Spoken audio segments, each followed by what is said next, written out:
দুদিন পিছত হবলৈ গৈ আছে বৰপেটাত এক বৃহৎ উপহাৰ কুপনৰ খেল। মাত্ৰ 2,80,000 টিকটৰ খেল। এই খেলত আছে টাটা আল্ট্ৰা বাছ। টিকটৰ মূল্য মাত্ৰ 100 টকা। 15খনকৈ পুৰস্কাৰ থকা এই বৃহৎ উপহাৰ কুপনৰ খেল। মন্দিৰ নিৰ্মাণৰ সাহায্যাৰ্থে বৰপেটাৰ কেওটকুচিত হবলৈ গৈ আছে এই খেল।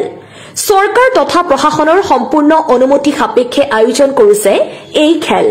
যোৱা 22 অক্টোবৰত অনুষ্ঠিত হোৱাৰ কথা আছিল এই খেলখন, কিন্তু কিবা কাৰণত খেলখনৰ তাৰিখ পিছুৱাই 31 জানুৱাৰীত অনুষ্ঠিত হ'ব বুলি ঘোষণা কৰিছে খেল কমিটিয়ে। পুৰস্কাৰ হিচাপে আছে Tata Ultra bus, Toyota Innova, Toyota Hyryder, Mahindra Bolero, Hyundai Aura, Hyundai Exter, Tata Punch, Nissan Magnite, Hyundai আই10, Maruti WagonR, Tata Tiago, Maruti Celerio, Maruti Alto K10, Renault Kwid.